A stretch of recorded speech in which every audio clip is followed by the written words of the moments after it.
Thanks to Clark's Corvair Parts for sponsoring this episode. Welcome to CLB Rally Team. I'm Tyler.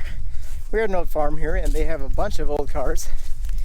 One we're picking up today for a parts car is this 1964 Chevrolet Corvair. This is a Monza. I believe it's a 700 Monza. And it is a factory air conditioning car. Check this out. We got the old Frigidaire compressor here. We got the condenser mounted over the cooling fan, so it's supposed to suck air down in there. And we have a 110 horse engine in here. We also have a 4-speed transmission, and it should be a good car for a few different things. Unfortunately, the whole thing is rotted out. There's no floor in it. The front axle got ripped apart a little bit when it was pulled out of the weeds over here. And we got a 59 Buick there. We got a Kaiser over there. Old Dodge, and a few other interesting Oldsmobile and whatever over there. This thing you guys might find interesting as well. I'm not going to buy it, but hopefully someone will. It is a 917 kit car. That'd be a fun car to take out to the autocross or something and just screw with people. Laser 917, just the body. All right, anyway, back to the Corvair. I'm thinking we should pull this thing up on the trailer. We should take it home and see if this thing will crank over and run. Before we do that, let's see if there's anything in the trunk, because I'm super curious about this. I guess most of these cars were driven in here, and these guys used to all, I guess, drive Corvairs as kids. So I'm not finding that is doing anything for us. That both keys that I have here are not working properly. Well, Dad, how do you think it's going to go? Depends on if we get the tires pumped up and how easy it's going to pull. Do you think that any of the tires will hold air? There's a chance. I really like the old co-op snow tires on this thing. Does it? I'm amazed. This one's completely dead. The other ones, 3 of the other tires actually held air. So we're gonna try to yank this thing out of the trailer. I think we should be okay as long as the axle stays where it wants to be.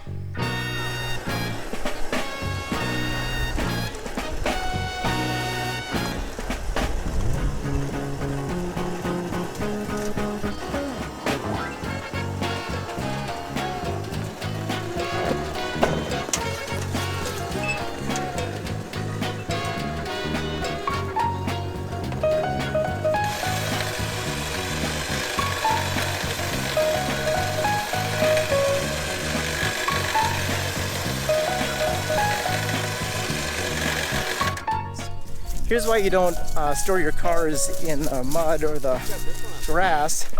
The ground actually absorbs moisture, and the ground will emit moisture continuously onto your car and rot it out. So here's what's happening to this 59 Plymouth here, same thing. It just gets everything rusty all the time.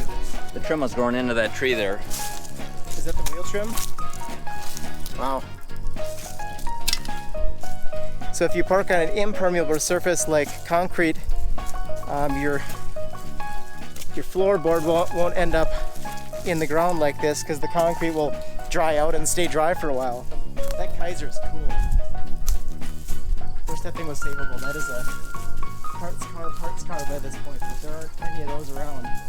Those Tornados are pretty sweet too. We're good to go. Let's strap it down and hit the road.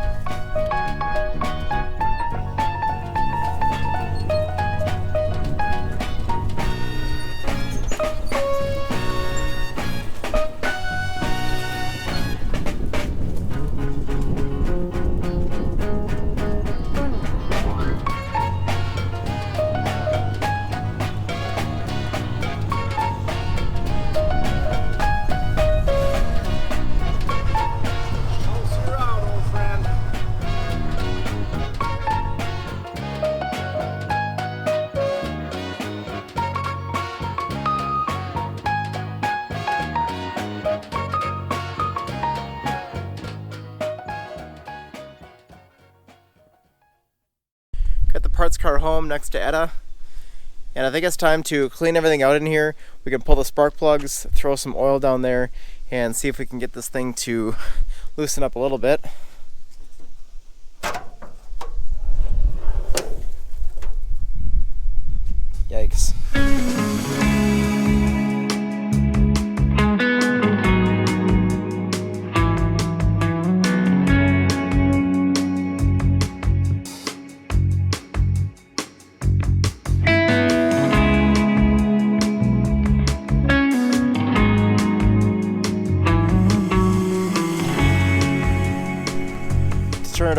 to get some stuff in the cylinders, so let's pull those spark plugs out. Wow. We have our spark plug for number 2. What is it? I think it's 2 right here. And then what is it? 4 and 6 back behind here. We have spark plug 1 here, 2, or what is it? 3, and then 5 in there. So I think we have to take the condenser out to access any of the spark plugs.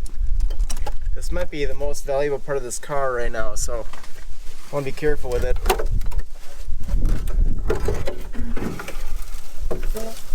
So we have ducting that goes down into the cooling fan.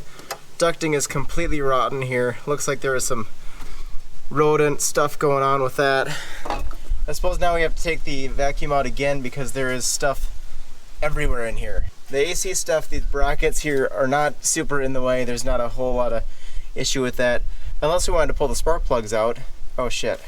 I'm amazed by how rusty the pulley here is for the cooling fan on both sides where that belt was hanging out there.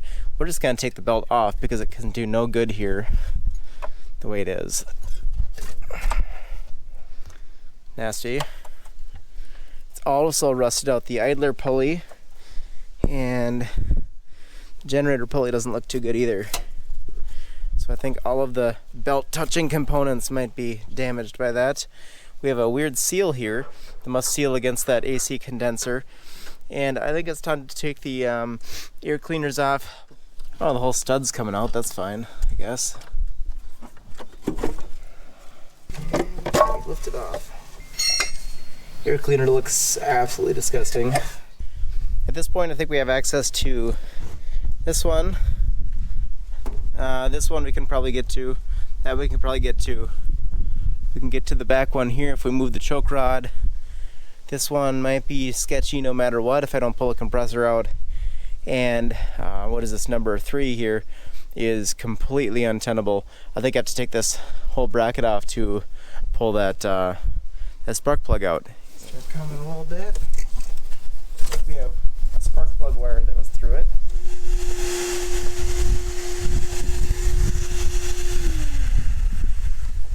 Unfortunately, it looks like both of the spark plug holes are full of gunk.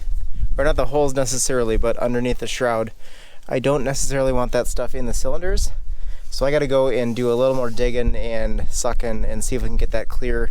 Yeah, the entire shroud is full of that crap.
Wouldn't use a breaker bar for spark plugs, but this helps me work it back and forth to preserve the threads.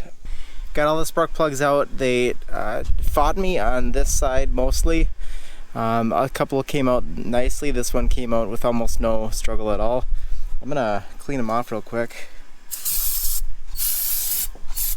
Easier to see what we're looking at here.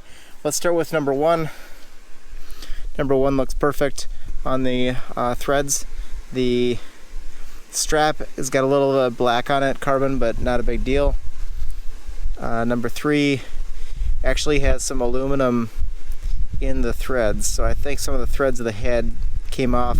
You can see right there, metal came off on the spark plug. You can see right there, there's a big chunk of it. 6 is probably the worst as far as corrosion goes. Got maybe a little, maybe one thread of aluminum that maybe wiped off a little bit, but not huge chunks like number 3. Of course, there were mice living underneath the top shroud of the engine. They tend to pee on things. Pee gets in and goes and just corrodes things out. I'm sure these are also galvanic corroded into the heads from the 55 years it was sitting. Well, overall, I don't think we have a whole lot of moisture in the combustion chambers, so that's a good sign. None of these are just big and crusty and gunky.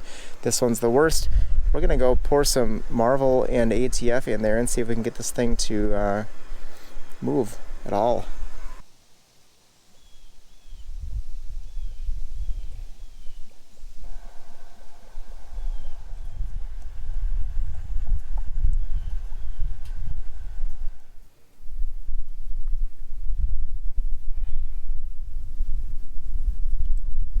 So we got ATF literally everywhere in that cylinder area.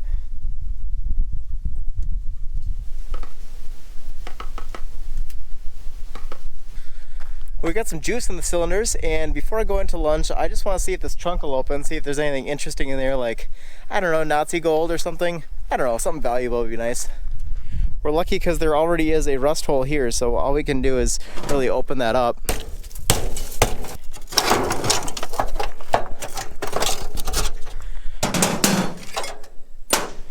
Now we have access. Use my factory GM key here. Ready? Push it down a little bit. Oh, got a trunk mounted spare, that's cool. Extra wheel cover. We've got a grill for a, grill for a late model. Put that on Craigslist, huh? That's another bottle. What is that, washer bottle? Washer fluid, reservoir, the wiper pump. Wesley's, won't harm rubber, chrome, or car finish. Windshield de-icer, oh that's cool, I'm putting that on the shelf. Is that a metal cap? I didn't know they made metal caps, holy shit. Geez, that spare takes up a lot of space in the trunk. I don't know how people dealt with that crap.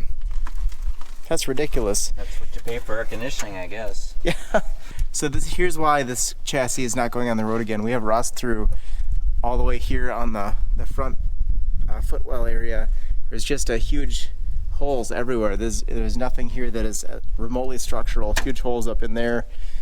Holes in here, holes in here, holes in the bottom of the trunk. We got holes in the edge here. This whole chassis is junk. So rusty. I mean, that's what happens when you put it in mud for years. This looks like it was black originally. Yeah. I thought it was blue from outside. It looks blue to me. I'm wondering if it was maybe a repainted trunk lid. Nothing too exciting. I guess we just got this thing out of it. I'm too tired today and I injured myself. So I was about to go in. My dad said, well, why don't you check what diff code it has? And okay, we'll check.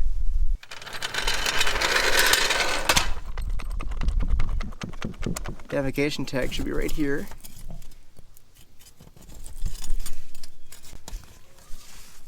Can you read it? Because I can't.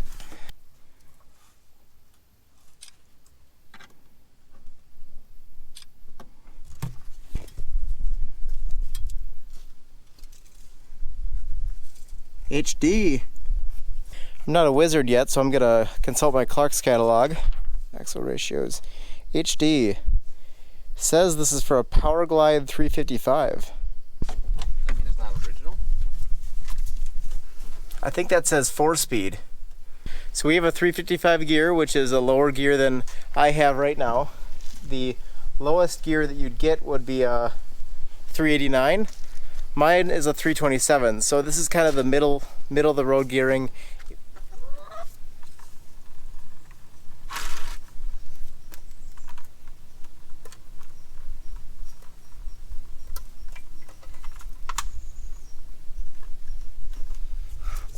Hey, that actually doesn't look too bad in there. No rust. Well, just a little tiny bit over here. Let's see if these things actually work. That feels stuck. Stuck.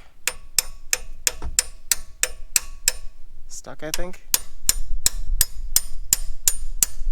That one might work a little bit. It's really hard to tell. I could pull all the rockers off completely and just tap on the valves that way and see if they work.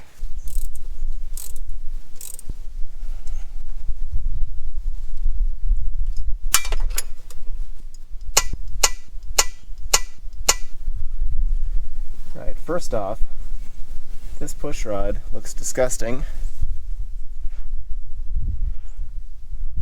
Got a bunch of crap on it.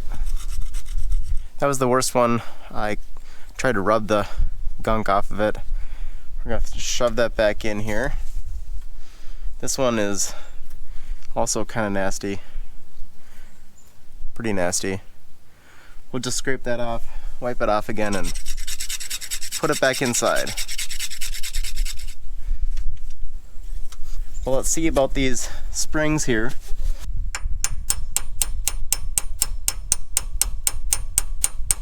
Also compressing. Oh, the marble came out of that one. These ones are okay, all three of these. This one's stuck hard, these are sticky. Let's get these sprayed up and loosened a little bit, and we'll go over to the other side, do the same thing. Alright, there is one thing standing in my way. That is this old Delco battery. This thing is broken through the battery box, and it's falling down, almost falling out of here if it weren't for this fender support.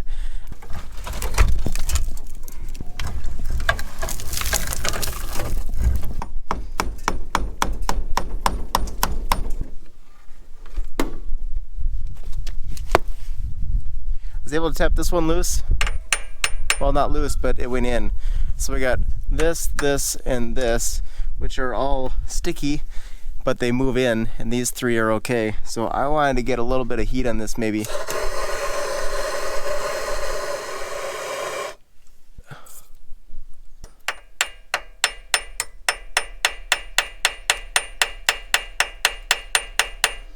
Nope.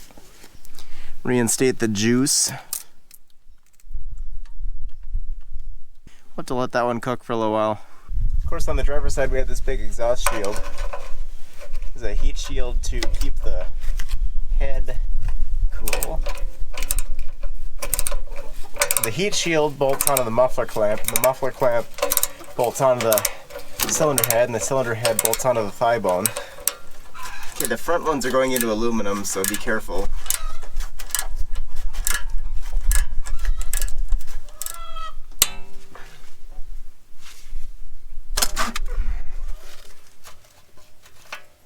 This is stupid as hell.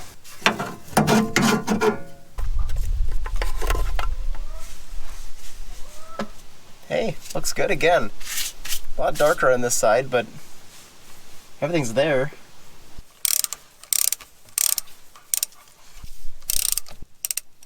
Oh, head nut's coming off on that one. Head nut's coming off on that one too. Let's see if we can get a open end wrench on one maybe.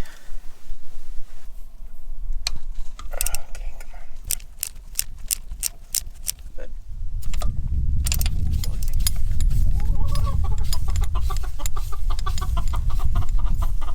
Hello, Peppa.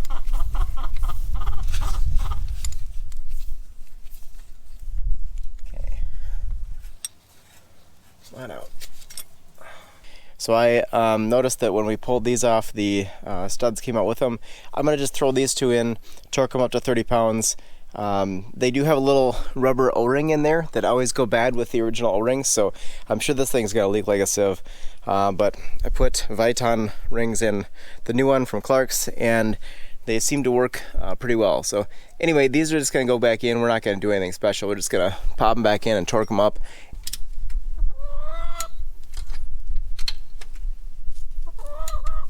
Hard drive this engine. Works.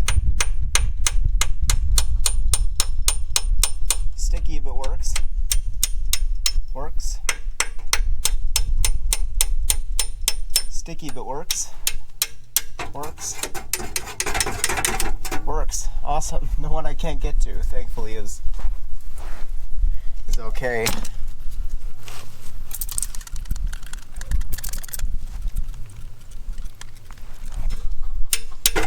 So we got two that are stuck here. That one and that one. Both are exhaust. Yeah. So they're letting the ATF out of the cylinders. All the push rods on this side look pretty good. None of them are goopy like the other ones. You can see, oh crap, maybe they are. I'm gonna pretend I didn't see that. It's about time for me to pick up my tools and go to work, but I'm gonna stop at the fab shop on the way. Gotta pick up a new batch of stainless steel Honda Insight fuel tank straps. They have a batch waiting for me there, and they're also doing a prototype stainless Corvair fuel tank strap, which should be a pretty cool thing to have. I don't know if they've gotten anything done with it, but we'll check. Man, they look pretty good. Here are the old ones that came off my car that I kept as a template. So these things will last a whole lot longer. Check for the Corvair straps later on, but if they're this quality, I'm pretty excited for them. Originally I thought this is a blue car because it looks really blue here, but as we wipe things off and find more, it looks like it was actually a black car, and the black paint has oxidized to a really solid navy blue. Very odd, but it seems like the black paint with the red interior makes a lot more sense than blue and red, even though people did make weird ordering decisions back in the 60s. Anyway, let's head under here. Here's our, what is it? Passenger side. We have this valve and this valve are still depressed. I sprayed ATF on them every morning and kind of tapped on them, and they don't move. So I think we got to give it a little bit of pry action really gently. If that doesn't work, try to pull it straight out. I'm not sure what the solution is right now. Oh man, bending the tool. Oh, nothing. If they went in, they should come out. I'm gonna let them sit here and soak for a little bit, and hopefully they'll come out just a little bit so I can get a tool in there and pry them out again. Otherwise we have other options. This thing is really fighting me. I can't get the valves closed until they come back out and I can work them in and out a little bit. And I can't fill the cylinders with ATF until I get the valves closed, and then I can't try to turn the engine over until I get it soaking with ATF for a couple days. So I'm kind of stacked up here with things I got to do, and the valves are the crucial part that I just can't get to the other stuff until I get that done. So on my 73 Saab, when I was working through that V4, I was able to hammer the valves down and then come back the next day and they'd be partially up again, so that as I oiled them, they would kind of work themselves in and out, and within a few days it was okay and it was all working properly. This one is fighting me more than I thought it would. I suppose there's one other thing I can do before I move on to other projects today, and that is to get the MAP gas torch out again, try to heat the head around the valve and see if the head will expand enough to let that slide back out. It's going to be really smoky, but I think it might work.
It's been a minute. Well, it's actually been over a month, and we are back with the 64.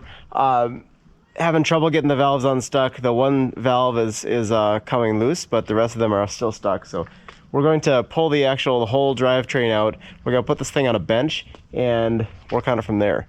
The first challenge here is that the drum is stuck on. We need to pull the drums off to pull the axle shafts out of the differential to be able to drop the transmission. So let's get this stuff on. We got a big 3-job puller, and we got a lot of heat to put on it.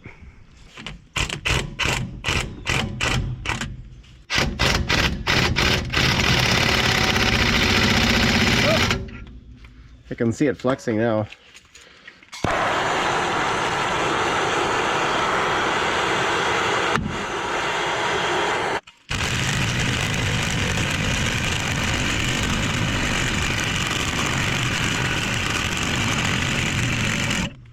So it's all the way off, but I think it's stuck on the shoes still.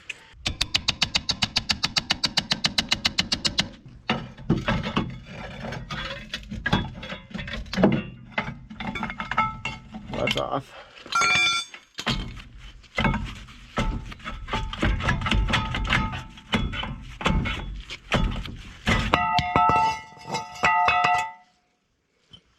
Dad's gonna try to turn this wheel. I think we need a lot more leverage than that, because this hole has to line up with 4 of the nuts that hold this whole wheel bearing assembly onto the hub. Is there enough play once we take the nuts off the U-joint for it to turn? No. Huh. I think our best bet is to put the puller thing on here. Okay. We have the lug nuts somewhere. Yeah, they're laying right here. If we just wanted to screw around, we could just cut the axle shaft or stuff like that, but I know these things have inherent value. I know that the axles themselves are worth at least $50 on the used market, just as they are as cores, and everything in there can be used if it's not rotted out. So I want to save as much as I can. Dad's got the cheater bar here.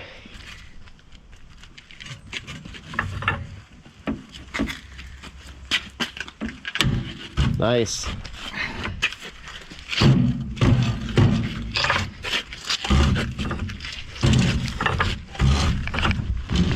Keep doing it.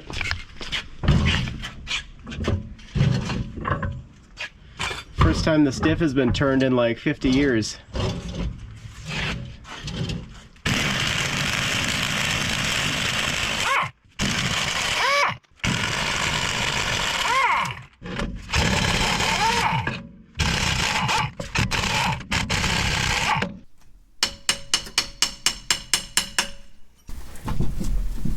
And we're out, kind of.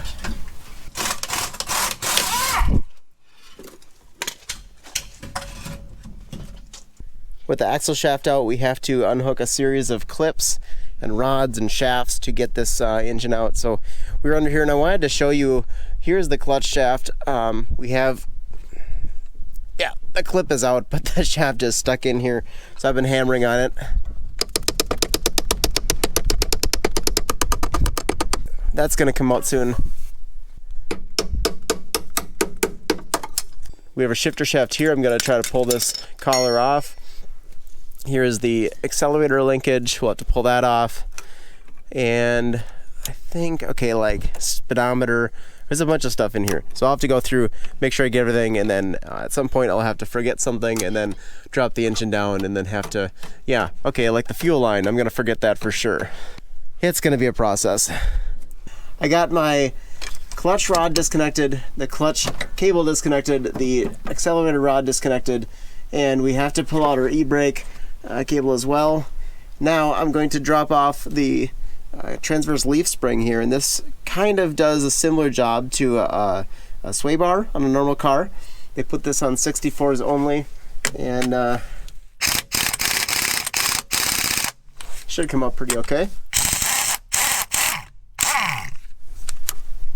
Plenty of grease on her. Plenty of grease. Enough grease to hold it up. All right, there's some kind of rubber thing I think was holding it up actually, but we're not gonna worry about that. Our leaf spring is out. Dad, you wanna grab this and pull it out? Yep. We unhooked all the wires, clipped some wires, pulled off the AC hose here, and everything up here should be ready to drop straight down. I don't think there's anything else holding it. On the bottom side, we got the rear engine mount taken out, and that's one nut. Then there are 2 nuts on the front transmission bracket, kind of goes side to side. Trying to get the cotter pins out or rip the nuts off somehow is the name of the game here.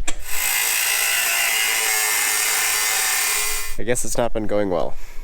It's been a hard-fought battle from both of us, but the right transmission mount nut has been cut off. The other two are loose. So you want to get the front mount off, and we'll drop it onto the front one, and then get the rear one off, drop on the rear. Those are off. They're totally off? The nuts.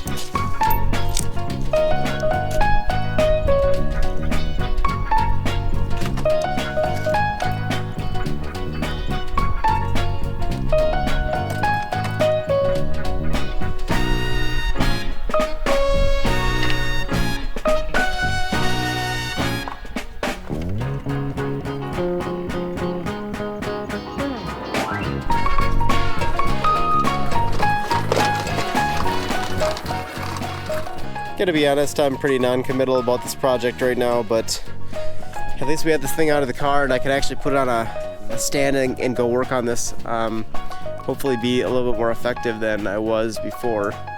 It's been a couple months. We got the sign out here, we got a little bit of space to work. Let's roll this thing out and see if we can turn it over.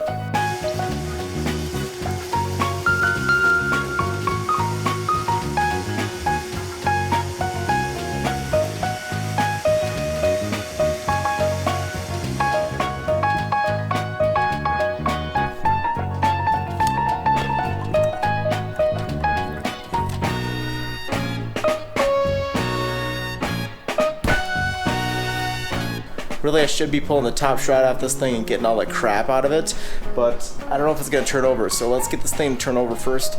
We can see if it'll turn, and then we can work on maybe a little bit better cleaning.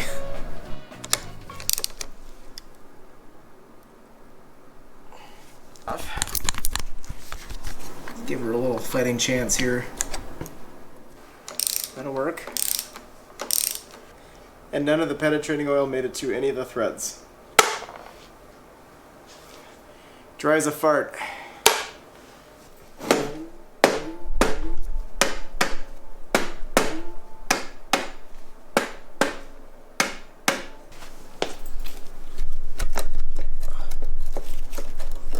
Ugh.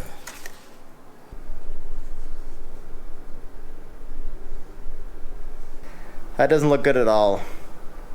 I did see that the cylinders still have the red liquid in, so whatever Marvel ATF stuff I put in months ago has not soaked through. That's probably not a great sign. We have an extremely rusty flywheel pressure plate clutch assembly. Nothing we can do but to throw a bar on there and see if it'll move.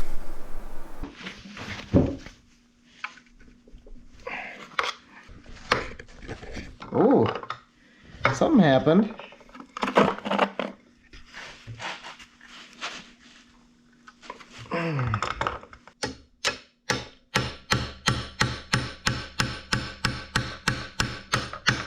Moving at all? Nope. The whole bow housing is just completely filled with mouse shit. Oh man, it's pushing. Can you see it? It's pushing the whole clutch assembly front and back instead of moving up and down.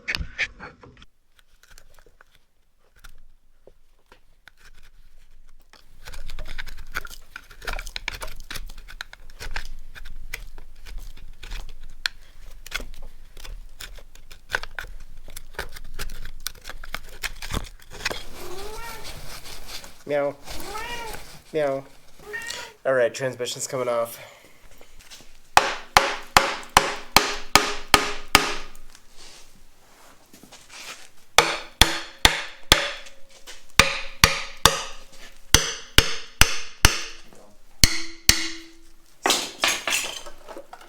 I don't know if you're able to get around that. Straight down.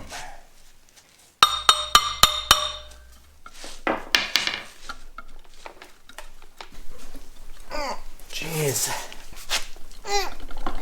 Oh. Holy shit.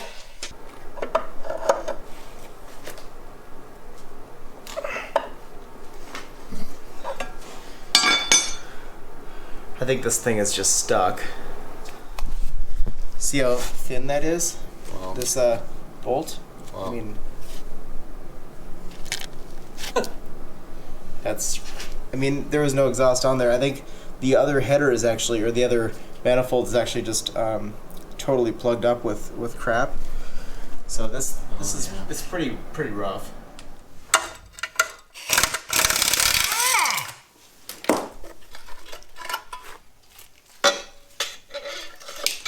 Yep, that's how it looks inside. And there's our input shaft.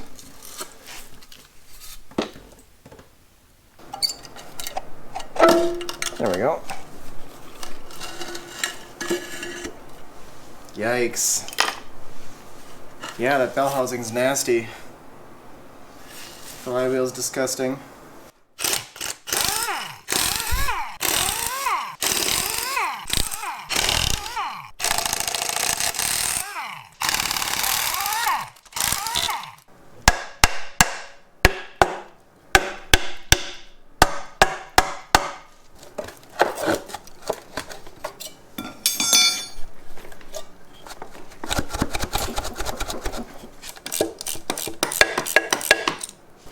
All right, let's go.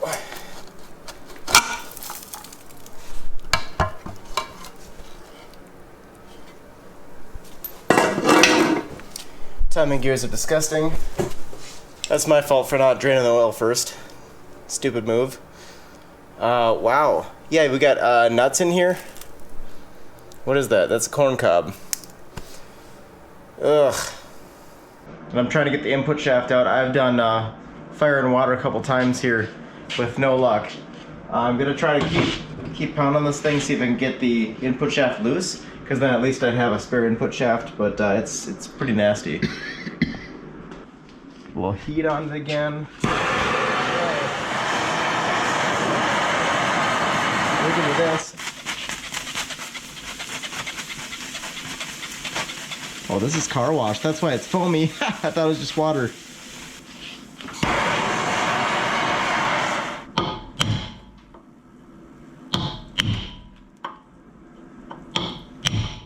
There she's going.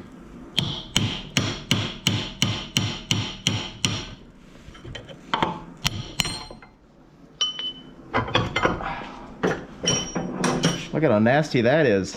It smells bad too. Well, it's something. I'm sure we could take a wire wheel and clean this up a little bit, put it in some rust remover and have something to work with here. But not today, Satan. We're gonna put this aside, put it in the parts pile. I got this thing torn down pretty hard here, and even the rear cover off, and it's down to the point that I gotta start taking the corn out of this thing. We got corn, and are these walnuts, right? Yep.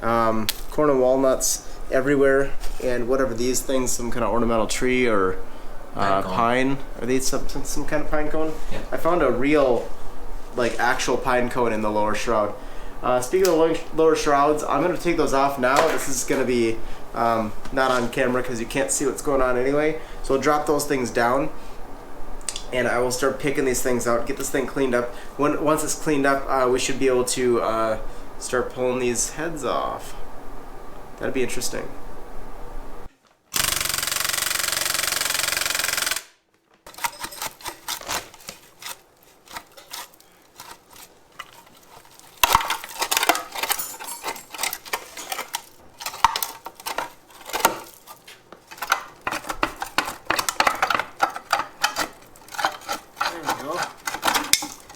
There we go. Okay.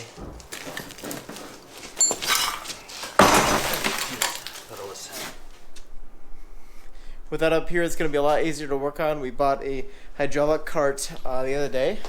Tried to put it together, it wouldn't work. So this is the warranty replacement. We should be able to use this to do my clutch, but also do this this engine. So it'd be a lot easier on my back trying to lean over all day. Cool. Let's get the shrouds off, and I got to get some oil dry on the ground as well.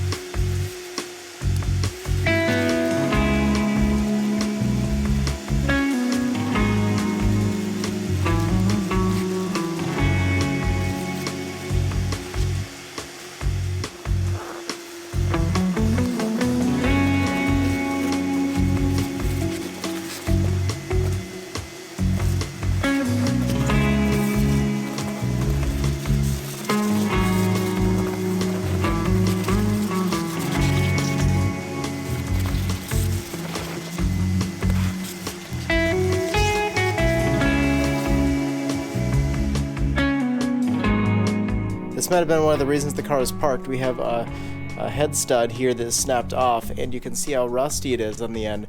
That means it's been like that for a long time. This thing broke a long time ago. There's no nut out here, which I noticed before, but it didn't kind of put two and two together. So yeah, this thing would not have held very good compression with that missing head stud. No time like the present.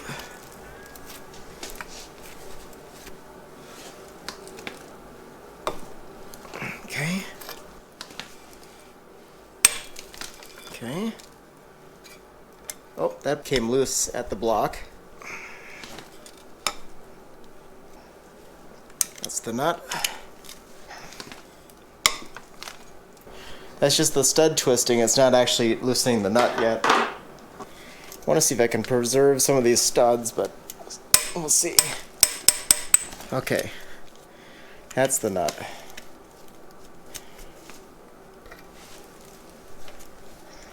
Ooh, it feels really goofy. Nowadays you put acorn nuts over the top of these to cap them off and keep the threads in better shape. Can't show you yet, but we have a little bit of thread coming out of the crankcase on that one. That one's also coming out of the crankcase.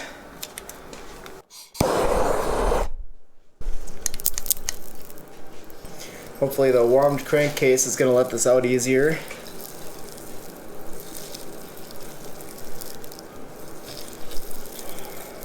And so far so good, looking pretty good. You can see over here where that one thread came out on the stud, and thankfully for this stud we're not dealing with that.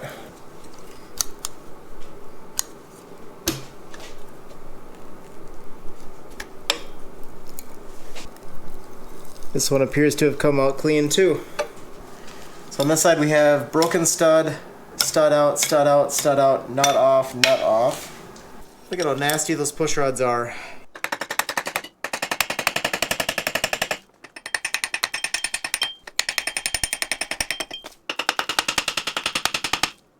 Oh, it's just dropping garbage everywhere. Nasty, nasty, nasty. I guess I gotta pull the push rod tubes out. It's not gonna help much, but it'll do something.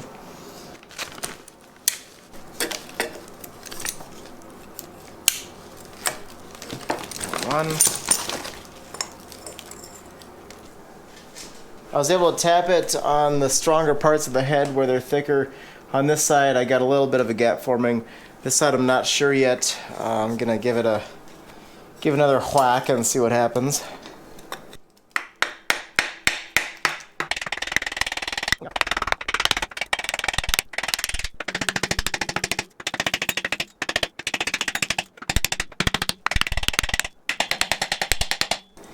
Be nice if I could warm the whole head up, but I'm not sure if that's a practical idea or not.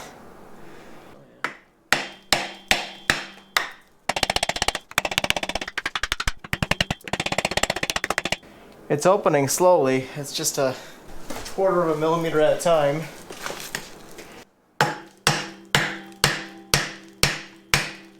Oh yeah, nice.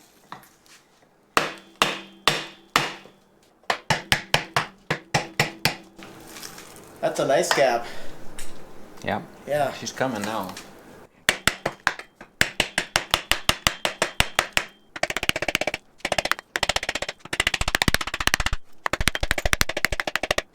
I guess I'll have to get back to you guys when this starts moving. It's going to take a while. To get better access to this and hopefully make it more stable, I'm going to try to tip this up on the bell housing, so I threw a couple random bolts in. Let's see if we can get this thing to sit up on these and then kind of walk it back, but watch these things too.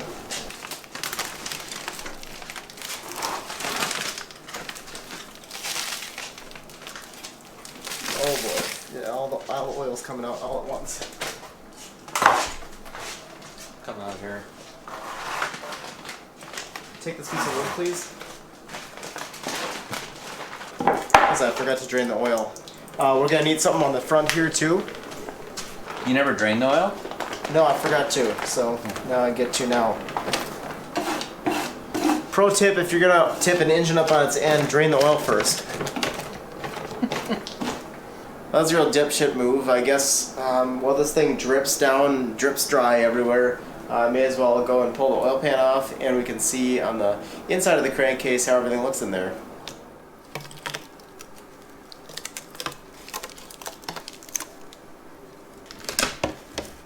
Alright, so the oil in here looks disgusting.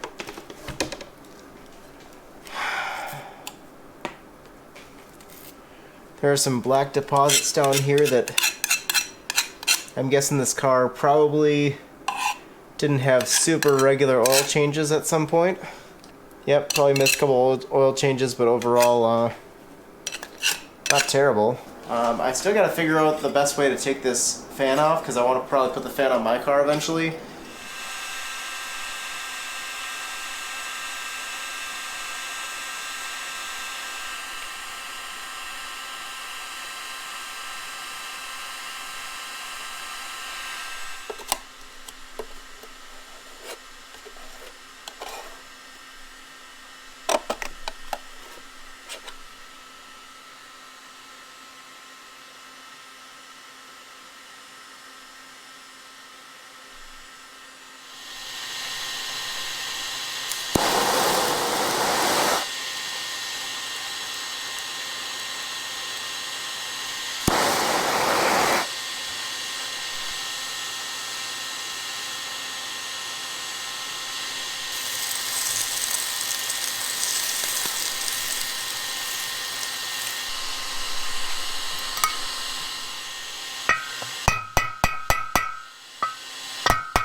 With that fan off, I can not only prep that to go on my car eventually, but I can also get a better angle at the head when I'm trying to pop this head off. So I should be able to get it, hopefully a better angle. How does that work?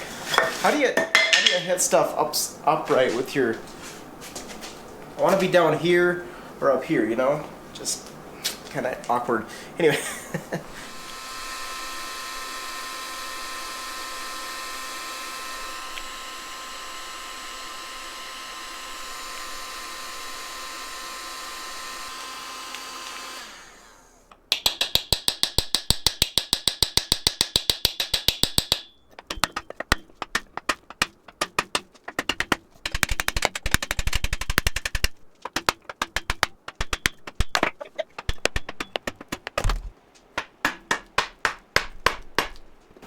Okay, the top is peeking out now. We got a gap on the backside, so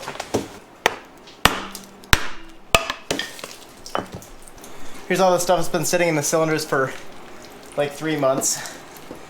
That means we have a gap on the bottom here. We'll pull my safety nut off the top and get this whole head off.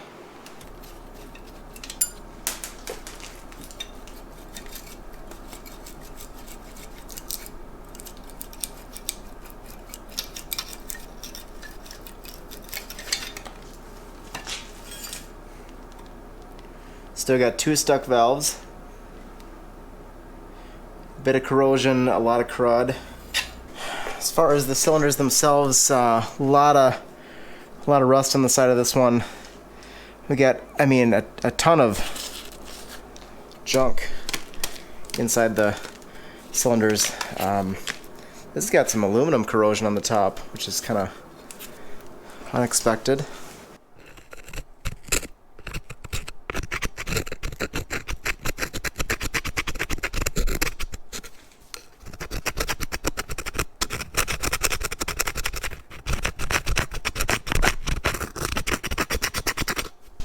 Surprised it's not rustier than it is. It has been soaking in ATF and Marvel for 3 months. That's true. I don't think the rings would make it past that stuff at all. I mean, that's pretty crusty there. It's a sandpaper texture on the cylinders. Yeah, even if we got this thing to move a little bit, it would be a lot like the Saab Sonnet project, where remove the heads and hone the cylinders, and then put everything back together, and then, well, why not just do a whole engine rebuild at that point? With the Corvair, there's a lot more stuff to adjust. We can't just pop the head back on and go. So, I mean, yeah, technically we could pull the jugs off this. We could throw hones down and we could put everything back together, but we know what's wrong with it. I'm gonna pull the other head off just for satisfaction's sake, and so we can have a couple 110 heads sitting around. But otherwise, yeah, let's just go look at what's in the other side and see if it's any better or worse than this side. But we know why it's not turning. I'm gonna pull the other head off camera, but first I think I want to take the top cover off and see what the connecting rods look like in there. Maybe there's surprises, maybe there aren't, but it's curiosity is gonna get the better of me, so let's pull those off. So the last time this thing was run was when my dad was 12 years old, and this crankshaft is fuzzy everywhere, even on the top or on the sides. I mean, it's just fuzzy rust, and there's just, I mean, loose rusty crap everywhere. There is no way this thing had any oil running through it since 1969-ish. It really did get parked and left. I for some reason, I've seen how rusty the rest of this thing is outside, and I did not expect to see everything inside bone dry and rusty. That's kind of a surprise to me somehow. Probably shouldn't be a surprise, but somehow it was. This is why I go and prime the oil pump before I try to turn an engine over like this. There's no oil in here. I would want to at least have an oil pump on here, run that up, and pressurize it all to get some kind of oil on the crank. But this thing is there's nothing there. So anyway, we'll get the other head off here and take a look at the pistons on that side, and we'll have parts for future engine builds. Give it one crack.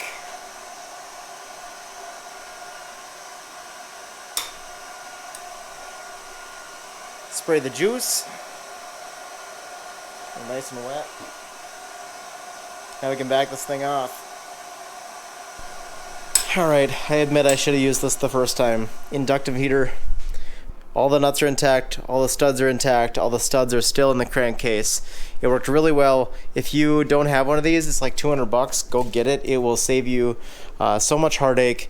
Imagine, every one of these studs that comes out is $25 at Clark's for one of those oversized studs to go back in. So, I mean, you're kind of just saving yourself the time and effort and BS of trying to go and replace those things. If they're still good and they're still taking torque, then just leave them in and get the proper tools for the job.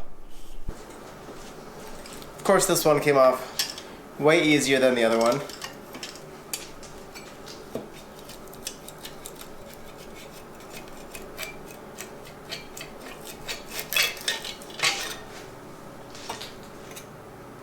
It's pretty gross, but I don't see damage. I mean, there's a lot of aluminum corrosion. You can see that white stuff, but oh yeah, the bores are trash. So obviously the top is really nasty. We got flaky crap on the top of the piston. That's not the worst thing possible, but on the bottom we have this nasty, just gunk. Of course, everything's been sitting, soaking in ATF and Marvel for 3 months, so it's gonna be easier to get out than it usually would be.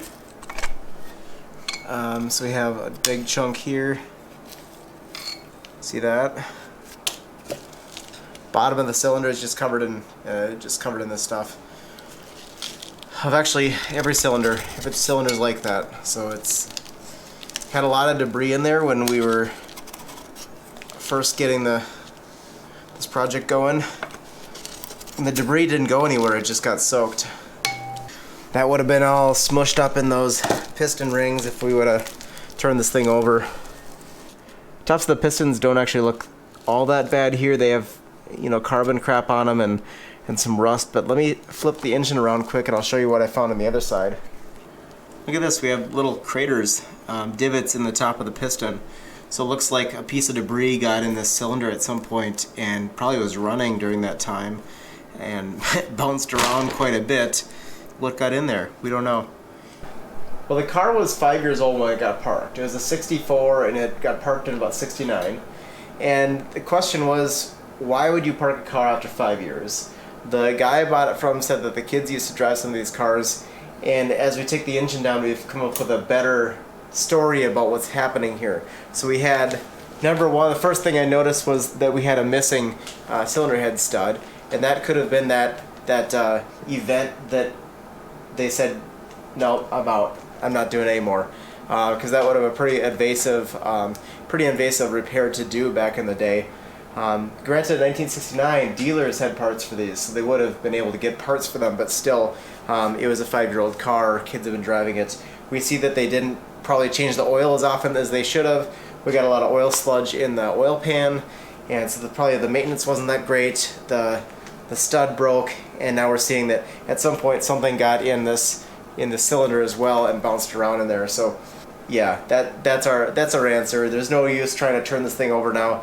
We know that all the bores are full of rust. We know that all the crank journals are full of rust, and you know, this engine, this crankcase, this basic, the bones of this engine might end up rebuilt at some point. I don't see any reasons. There's no holes in the crankcase. There's no huge trauma going on here, but as it is, I don't think it's going to ever see the road again. I think we'd be looking at new pistons and rings and jugs and all that stuff, total rebuild before this thing ran again. What do you think?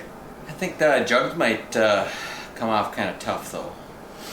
Yeah, I'm not going to worry about those today. That's outside the purview. I'm putting all the AC stuff aside. We're going to put that in a box and try to sell that to someone who wants to do an AC conversion. Otherwise, this car is donating a 110 engine to a potential further build at some point. Maybe at some point I build a Corvair race car. Maybe I build a engine for the Greenbrier. Who knows? Only time will tell. Thanks for watching. Appreciate it, and press on. By the way, this shirt's available at the online store, www.clbeamrally.team. Thanks to Clark's Corvair Parts for sponsoring this episode.